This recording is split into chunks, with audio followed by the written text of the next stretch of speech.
Welcome back. It's the Mayor's Update, your weekly show, one of the best shows in St. Thomas. Yes, and still Wednesday for this week. But only this week. Made the decision. Yep. We're going to Tuesday nights at 6:30. So pushing to mark Tuesday. your calendar. I had to go through all my calendars today and change the automatic Wednesdays. Yeah. So Nicole and I were doing that today too, looking at, okay, what's else in your calendar, Mayor? She said, oh, I better tell people what's happening on Tuesday. I said, yes, Grayden and I will do that at tonight's show too. Yep, yes. We're going to Tuesdays. We're going to see how it goes. It fits better when there's a business after 5 on a Wednesday. It fits better after council on Monday nights because we're really doing it the next day. And even when Tuesday is council, we think we can come right on to Mayor's Update right after council and do it. So we think this is going to work pretty well for us. But we'll want your opinions after a couple of weeks, whether you like Tuesdays or are we cutting into what I don't know what your favorite TV show could be on Tuesday nights. Do people watch TV shows or they just stream everything now? You know what? Mayor's Update is on Tuesdays on Rogers. We may be superseding ourselves. Boom, boom. Well, it's last like week's show that comes up. Like last week, this week. Well, I don't know. Wow. Thank you, Rogers. So you know you can put a live Mayor's Update on or one that's only an hour old if you can get it, right? We can do it. Perfect. Do you want it fresh or do you want a little bit seasoned? You want last week's? And because we had a lot of conversation after last week's Mayor's Update. Yeah. We talked about some things on there, certainly what's coming up on Pumpkin Prowl and other stuff. But I mentioned, the city looking at photo radar. It became quite a good conversation out there and roundabouts also. But we're happy to have the conversation. Come on in here and ask. Come in here and have the conversation here rather than the next day. Hey, I heard this on the tape of Mayor's Update. No, come on live. Come on, ask us questions. This is a forum, open forum for you about what's happening in St. Thomas. And what were they saying about the photo radar? Well, some were, if you're not speeding, why would you worry, right? And others were, well, this is just a cash grab. Well, of course, that's the punishment for going too fast, but it also allows our police not to have to police it. Yeah, we can do it through our engineering staff. A cash savings than a cash grab. And also a police presence at crime events or other events rather than traffic control. We'll talk about it some more as we get closer. We've asked the Association of Municipalities of Ontario to help. We're one of the medium-sized communities. We don't have it yet. What could you do? How could we do this? What will it look like? A lot of conversation also last week after the show about then why don't we do it with red light cameras too? Well, sure, now that you mention it, why not? I don't think I've ever seen anybody run through a red light in St. Thomas. Not a red light, but must be some. But stop signs. It's the rolling stop sign. Yeah, but photo stop signs doesn't work as well. But you're right. No, but that's the one. Like people are like, you kind of cruise up. Not that I'm one of them, but like, and then you see, But many communities have gone to red light cameras, and I have trouble seeing it. But I'm not saying it doesn't happen. I just haven't seen it much, and I cut a lot of backways. Perhaps I've never seen someone run a red light in St. Thomas. At a busy intersection, happens, but I haven't seen it. Yeah. So anyway, that was the talk of Mayor's Update last week. So questions this week about it. I'm hoping there's people who said, I want to get on and talk about it. So, hey, Sarah says hi. It's Margaret. Sarah's her daughter. She's on her daughter's account. That's right. Hi, Margaret. Margaret says hi. Hi, Margaret. All right. Red light runners. Joe, right on my school run. And that may very well be the case. Yeah. And we did have some conversation on Facebook last week about people running school bus stop signs. Right. Now that's a given.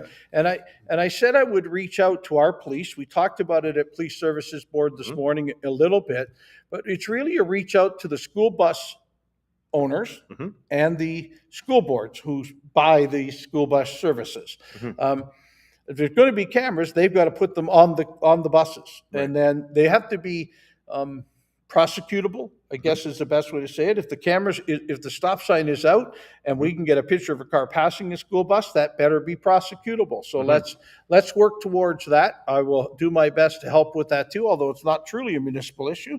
It's traffic. So let's talk about it too. Right on. And we were just talking, and you said you see people roll stop signs a lot. I was talking about red light cameras, and I can't find an intersection where, of course, I guess I look before I go if there was somebody coming, but let's. I don't have a problem with adding red light cameras to to the system of photo radar. So let's look at all of it if that will work, right? 5-year anniversary on established media. I know. We made it. You don't look a day over 3. No. I don't act a day above. Well, no, that's 3. I think both of us. Yeah. But that's great. 5 years of established media in our community. And boy, it wasn't long after the start of established media, we started Mayor's Update. Yeah. So we've been cruising together for this 5 years. No, and you've been a great supporter. So thank you for all the support you provided. And I wish more businesses in town also, especially with the way media is right now on social media. We need more people being Patreon sponsors of established media so we can keep doing what we do. But it also, look, there isn't an event in our community that Grayden and established media isn't at, or that we can get pictures of or film of, or right. And which is why we want to move to Tuesday nights, because Business After 5's on Wednesday night. Grayden's a member of the Chamber of Commerce, but he also is there taking pictures and doing stuff at Business After 5. So we need, we're going to switch and see what happens. We're going to switch to Tuesdays. It's going to be crazy. Yep. But yeah, if you feel like donating a little bit, there's I think it's $1.50 for the tip jar in the Patreon. Just go ahead. If we got a fraction of the thousands of people that watch our shows and take a look at our Facebook page to donate $1.50, that'd be amazing. Because you know what the rumor is? The rumor is that the city pays for this show, and the reality is the people pay for this show. The people, those that advertise, and Wendy's is an advertiser. Reading Designs is an advertiser. Corey is an advertiser, and you can see their names on our screen. We have a number of people over the years that have advertised or still do advertise on Mayor's Update, and the more that we can get, the better off. We think it's a great place. We'll talk about your business on Mayor's Update if you want to advertise. We will go to your business even. We could do it from, and we do. Like Caps Off. Or we were at Shiba's. Back when they were advertisers. Streamliners as well in there. Yes. And it's a seasonal thing too. Some people will come on and they'll go off. Happy to do it. Right. Happy if you want to be one of the supporters. If you're a person, please support us through Patreon. If you want to be one of the advertisers on Mayor's Update, please do so. It does help us get the word out of what's going on in our community. So if you've got a live question tonight, and we want to stop you right now, tell your friends you're watching Mayor's Update live. You've only got till 7 o'clock, so tell them you're on live. And if they have questions, and especially those people who see at the coffee shop that say, well, what's going on in this city? Yeah, well, here's your chance to ask each and every Wednesday night, soon to be Tuesday night, and we'll always answer the questions that follow in the week following, or the pertinent stuff that shows up in social media, as we were just talking about, whether it was red light cameras or school bus cameras, or roundabouts. We'll do our best.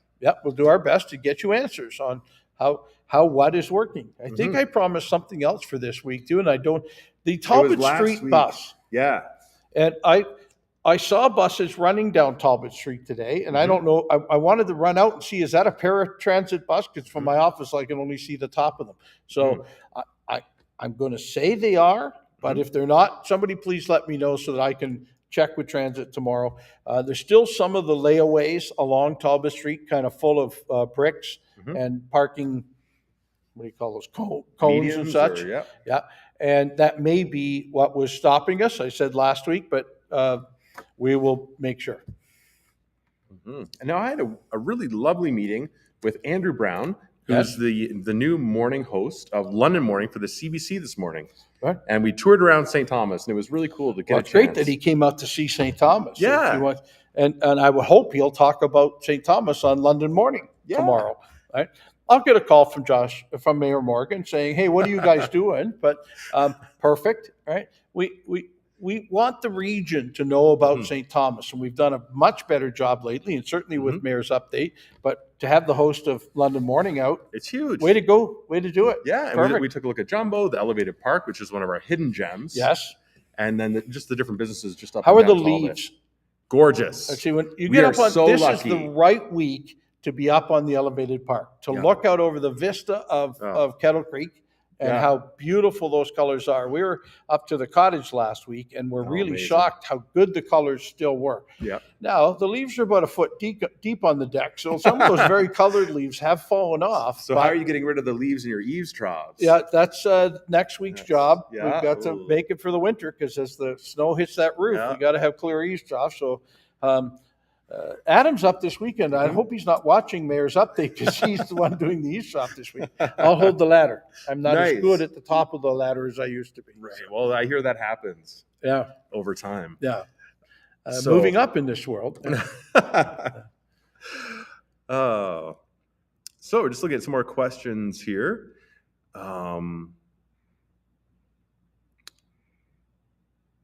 Perfect. People are letting people know Mayor's Update's on.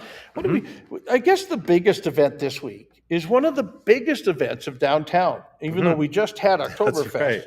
But Pumpkin Prowl is Friday night. Yeah. The Downtown Development Board puts on the Pumpkin Prowl and works with all the businesses downtown. And any business that wants to participate, they put a Big pumpkin in their, it says orange Pumpkin paper Prowl pumpkin. in their window, right? And then thousands of children and their parents. And their adult children. Yes, and then descend on the downtown. On Talbot Street.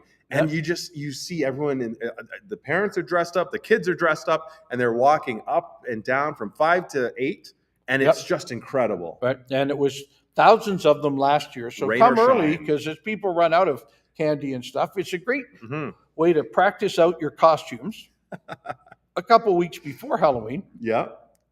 Or I guess it's really only a week ahead, isn't it? A week ahead of Halloween. And most businesses run out of candy, and Shoppers only has so much in stock. So I think that was an issue last year. Yes. The Shoppers on Talbot, they were running into People there. are running over they over them to out. Food Basics or someplace else to get more candy for the downtown. So Pumpkin Prowl, 5 to 8. Pumpkin Prowl. Friday night, 5 to 8.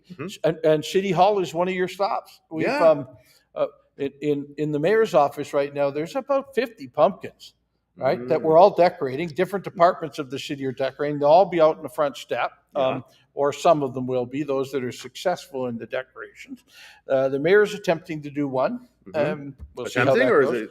Well, we attempted a gingerbread house one year. Well, I feel it was very successful thanks to Stephanie, your wife. Yes, right. So, but I'm attempting. I have a great mind picture of what this pumpkin looks like, right? And we'll see what Friday night brings. All right. So please drop by City Hall too, and a number of City Hall staff will be here handing out treats also. So, well, and last year was fantastic. So I can only imagine you're upping your game this year. No, and I think even the fire department's bringing a truck downtown. I mean, this is a huge event downtown, right? Yeah.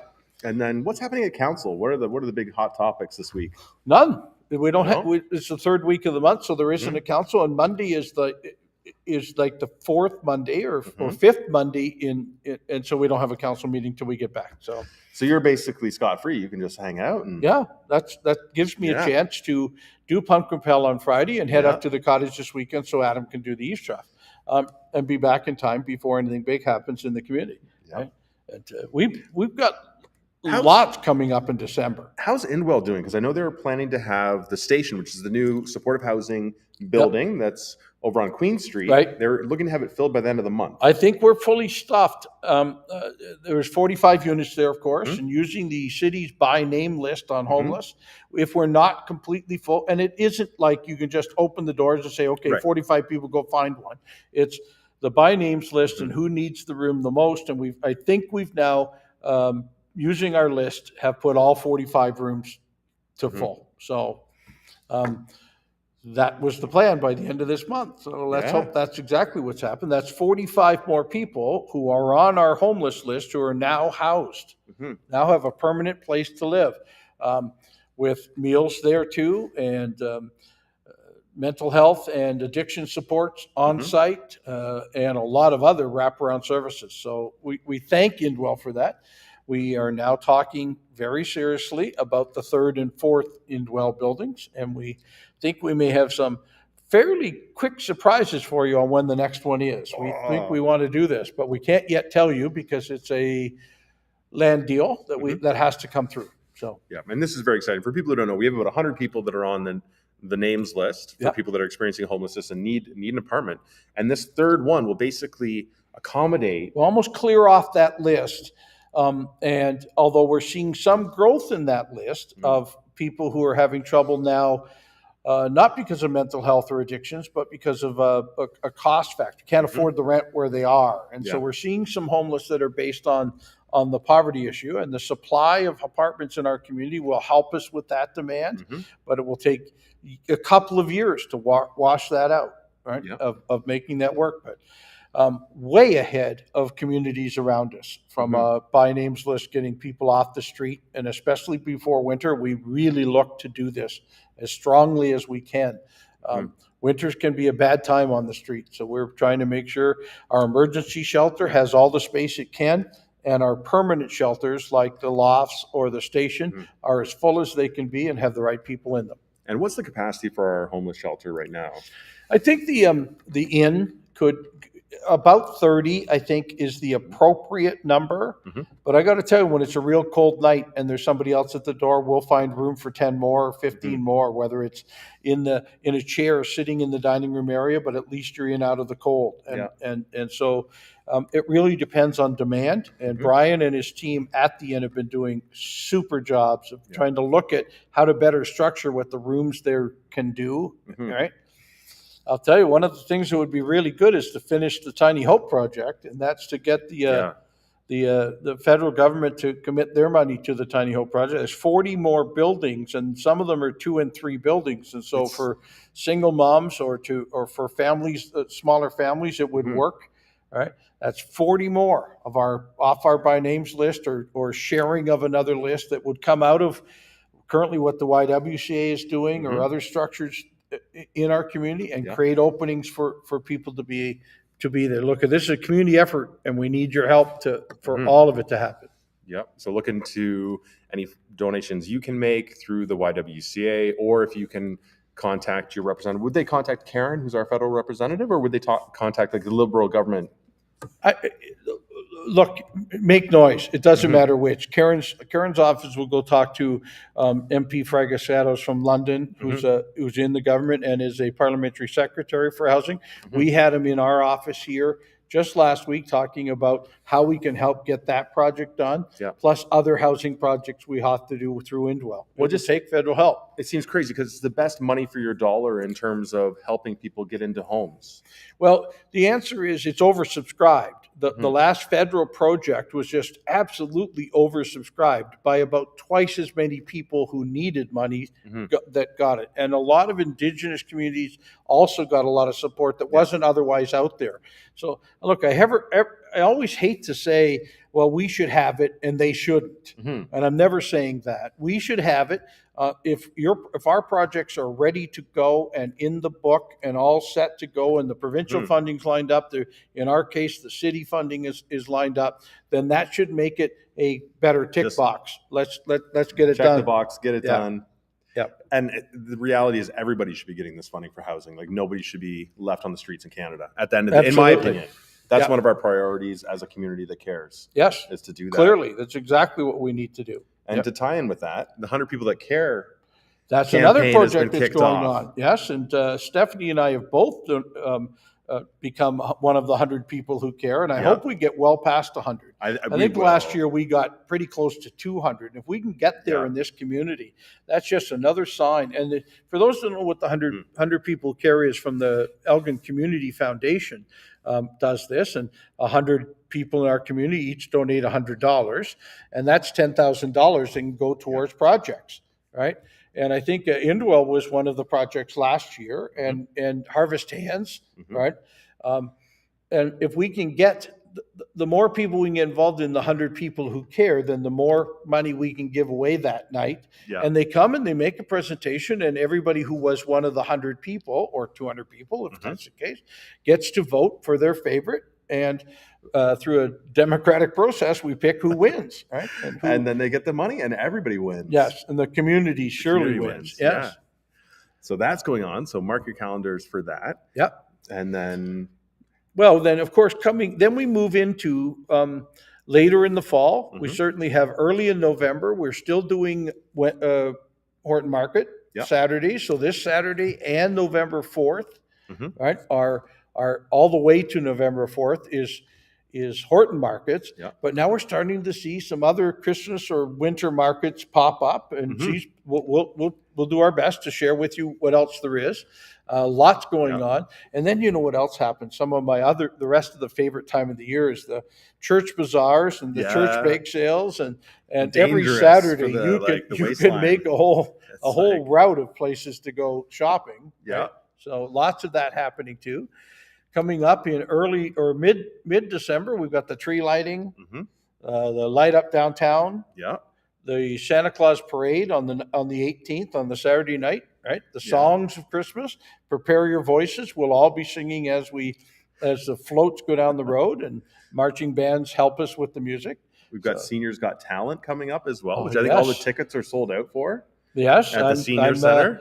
I'm there on that night. Also that night, the art center's having a art auction that night. And they're having it in person. During COVID, they went to a silent auction or an online auction, and now they're finally having an in-person one again. Yeah, it won't be silent. You'll be able to talk. It'll be pretty loud. Those artists get pretty rowdy. I'm thinking that's the case. Yeah. And we opened up Westlake Evan Park this week to a pretty good amount of publicity. Had TV news last night, and the London Free Press wrote a story about it. And I know Ian was there, and I know My FM did some other conversations, and we'll talk about what it's like to have a park, a functional park for families in the downtown. And it's every time I go by it, there are families there with their kids enjoying it. I know Jess, my wife, and Lily, my daughter, they go every time they go to the library. They go play in the park. Yep. It's a perfect combo. Get your books, have some exercise, go back home. I met a mom yesterday with a young girl. Not sure she wanted to talk to the mayor. But we were talking about, what are you doing here? She said, well, we came a little early and we couldn't go to the library, so we came over to the park to play. And now, as much as excited, the little girl was excited about going to the library, it's, I don't want to leave the park yet, Mom. Right? Because it's a fun place to be. Right? They gave me my own set of ping pong paddles and balls yesterday too for the ping pong tables in the park. Were they golden? No. And I haven't got to try them yet. We may put them at the library or at Caps Off so other people can use them too. But, that is perfect. And the art auction is on November 3rd, Friday, November 3rd. Okay. At 7 p.m. Okay. And I mean, for people that don't know, who haven't been to Art Center, like we have a world-class art center right here in St. Thomas. And when they want to have an auction, they've got some neat stuff you would want for your home. I know, and I feel kind of bad because I'm going to go to this art auction. I kind of feel bad telling people about it because there's a St. Thomas Smith there that I want. Right. Well, and he's one of these old watercolor artists. We could take down these 6 big paintings and take them down there and auction them off. Yeah, I'm thinking. The old men. Like and for anybody who doesn't know, these are the 6 guys in the back of City Hall. Right. And I'm sure they're all important men who used to be mayors. But I always talk about when I sit there where the mayor sits in this council chamber, you have to stare at the 6 guys in the back. And they're all looking. You would think they would be giving me advice. Yeah, no. No, most of my advice comes from Councillor Peters because he sits right next to me. Right. And as we talked about, you have a fair number of councillors that have been mayors in the past, including Peters and Kohler. Yes. Which is just fantastic. Oh, no, it's fantastic to have that level of advice. And the council we have who are all kind of pulling the oars in the same direction on things like housing and the parks in our community. So, and that's like one of the things, like in terms of St. Thomas and smart growth as Volkswagen. As we move and grow. We have to do this. That kind of wise leadership at council. Otherwise, things can get a bit crazy. Somebody asked, who are the 6 on the wall? Well, I know our first mayor of St. Thomas. I know Mayor Horton is on there.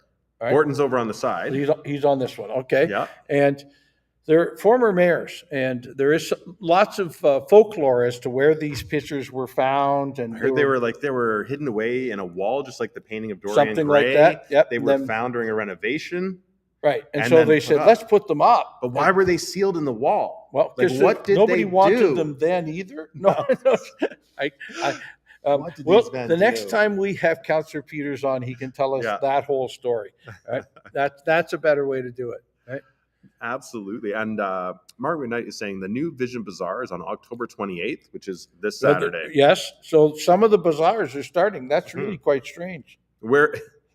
That's almost bizarre. It's a bazaar. Yeah. And where is that, Margaret? Where is the new Vision New Vision Bazaar? Church. Which one is that? We'll find out. I'm Margaret's gonna assuming answer us. Margaret is going to tell us in the comments here, and then we will pass that information Margaret on. also asked us, where did the name of the Westlake Evans Park come from? Mm-hmm. From the Bushell Estates. Bushell was the name of the family, but Westlake Evans was also associated families to that. And that's what they wanted when they donated the money to help us build this park and make it as beautiful as it is. They wanted it called that. So that's where we went. Yep. And we have an open call to artists for the sculptures at the roundabouts at Highbury and Ron McNeil, as well as Highbury and South Edgeware. South Edgeware, there'll be a roundabout there, right? So as we build more very large roundabouts, those are transport truck roundabouts also. Yeah. We have to have some pretty good artwork in the middle. Like you remember the one down at the bottom at Sunset and Wellington. Perseverance. Yes. Incredible. The Perseverance is the train. Yeah.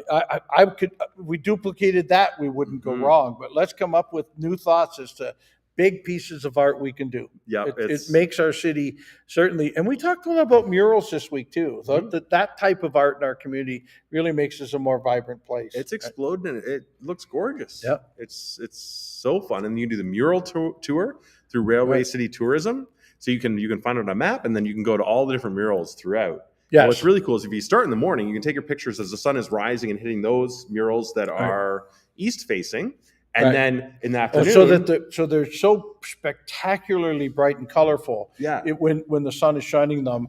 I met the artist of one of the murals on the side of the library this week. She was out for the opening of the park, and I shared with her that my wife loved when that mural was first done.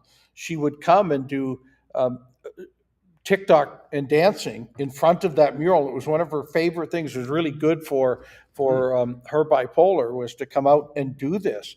And she was just grin ear to ear, like that somebody liked her art in that fashion, that it wasn't just on the wall and, okay, we're really proud of it. No, people in St. Thomas come to visit the murals. I've seen a lot of photos. And we talked about the mural on the wall where the beaver and the groundhog were, right? And it was apparently an artist from the States who really wanted to do a Canadian mural with a beaver in it. And I guess he was talked into, we can't just do a beaver, we need another animal to balance out this mural. So then the groundhog was done at the other end. Groundhog so now that's the appropriate. story. But I got to tell you, Grayden, you and I spent last February 2nd in Wyerton at the Groundhog Festival. Yeah. Maybe we just go visit our own groundhog early in the morning and see if that groundhog sees its shadow. It's right here in St. Thomas, right across Westlake Evans Park. We can, I think we may start a new St. Thomas tradition with groundhogs on the wall. Absolutely. Right? And I was talking with Mike Kirkley while we were doing the video production for the Beehive. Yes. Now, if you haven't seen that episode, if you haven't seen that one this week about excavators, yes. Maybe the funniest one yet. No, I like it. Yes. It was the driver of the excavator was really being quite he didn't quite know how to take the humor side of things. No, so Mike would ask him a question and he would stand there very silently. And I thought, okay, he's a strong silent type, but I really wanted to know how long had you been doing it, right? Anyway, great Beehive show. If you haven't seen it this week, please look. So good. But we were talking about there's some things we're going to bring it up later, but we have some ideas for some festival stuff that we could throw together, which is going to be really, really fun. Right. And Mark Knight is saying 38 Alderborough, Old St. Mark's United Church, and it's an amalgamation of St. Mark's and Grace Church. It's at 9 a.m. to noon. Right. That's the New Vision Church Bazaar that we were talking about. Okay. All right. And we've got about a minute left on our time here tonight. And Margaret asked, are we naming the snowplows? There was a thing last year where we talked about, should we name the snowplows? And if we're going to name them, we probably need to do it before they're out there on the streets in the snow. So please send us your names for snowplows, and we'll talk to the Works Department about whether we can put these names on snowplows. And we're talking like Snowy McSnowface, like those kind of names. Right. Yeah, like, it's not an old girlfriend you lost. It's an appropriate name for a snowplow. Right. Excellent. Yeah. No, I love that idea. All right. That's it. That's our time. Wow. We've had a great episode. So we will see you in less than a week, because the next show is on a Tuesday and this was Wednesday. So we'll see you earlier next week, 6:30 on Tuesday night. Tell your friends. Tell your family. Yeah. Tell your enemies. Oh yeah, tell You people know, you tell don't everybody. like. Make them Yeah. watch Mayor's Update. We think that's appropriate. Yeah. All right. Thanks to all our viewers, our sponsors, and everybody that joins us each week. Take care, guys.